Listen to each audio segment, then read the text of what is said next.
நல்லா புரிஞ்சுக்கணும். அல்லேலூயா.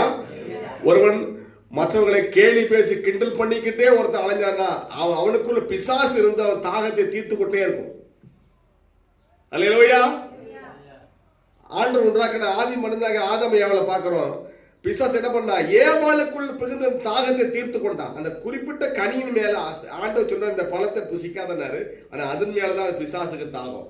பிசாசு தாகத்தை அந்த அம்மா மூலமா அது நிறைவேற்றி கொள்ளுகிறது பிசாசு. அல்லேலூயா.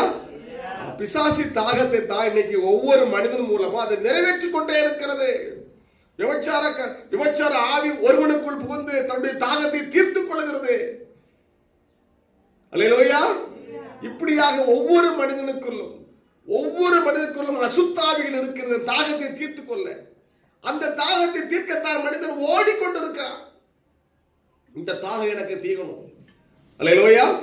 ஆமா, சாராயம் குடிக்கணும், பாக்கு போடணும், திருடணும், எதுவுமே எந்த மனிதனும் தானாக அதை செய்யவில்லை. பிசாசு இந்த தாகத்தை தீர்த்துக் கொள்ள மனிதனை பயன்படுத்துகிறான். அருமையான கர்த்தருடைய பிள்ளைகளே, நாம் இயேசுவின் தாகத்தை தீர்க்க வேண்டும். அல்லேலூயா. ஆண்டவரை இயேசு சிலுவையில தொங்கும் போது என்ன சொன்னாரு? சிலுவையில தொங்கும் போது சொல்றாரு, நான் தாகமா இருக்கிறேன். யோவான்ல வாசிக்கிறோம். அவர் பேசுற 5வது வார்த்தை என்ன வார்த்தை? நான் தாகமா இருக்கிறேன். அல்லேலூயா. இங்க யோவான் 4ல வாசிக்கிறோம், என் தாகம் எப்ப தீர்க்கப்பட்டது? இந்த சமாரியஸ்தர் இயேசுவை ஏற்றுக்கொண்ட உடனே என் தாகம் தீர்க்கப்பட்டது என்கிறார் ஆண்டவர். இன்றைக்கு உங்க மேல இன்னைக்கு சரத்து சர்ச்சைக்கு வந்திருக்கிறாரு. ஆண்டுடைய தாகம் தீர்க்கப்பட்டிருக்கிறது. அல்லேலூயா.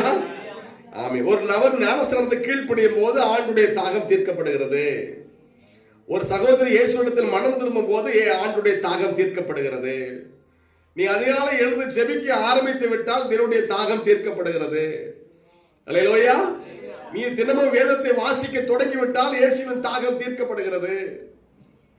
நீ சுவிசேஷம் அறிவிக்க தொடங்கிவிட்டால் இயேசுவின் தாகம் தீர்க்கப்படுகிறது. எப்ப அவருடைய தாகம் தீர்க்கப்படும்? நான் தாகமா இருக்கிறேன். எப்ப தாகம் தீர்க்கப்படும்? நீ பாவத்தை விட்டு மனம் திரும்பும் போது இயேசுவின் தாகம் தீர்க்கப்படுகிறது. உன் எதிராளியை நீ மன்னிக்கும் போது இயேசுவின் தாகம் தீர்க்கப்படுகிறது. யாருக்கு தேவையோ அவர்களுக்கு உன் அன்பை காட்டும் பொழுது இயேசுவின் தாகம் தீர்க்கப்படுகிறது. எப்ப மற்றவர்கள் மேல கசப்பை நம் உள்ளே வைத்துக் கொண்டிருக்கிறோமோ அப்ப அல்ல அவர் தாகம் தீர்க்கப்படுகிறது. கசப்பை எடுத்து போடும் பொழுது இயேசுவின் தாகம் தீர்க்கப்படுகிறது. அல்லேலூயா. அல்லேலூயா.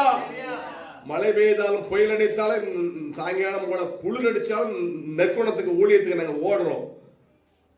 அங்க அவ்வளவு கூட்டமா வராங்க கிடையாது. ஒரு 10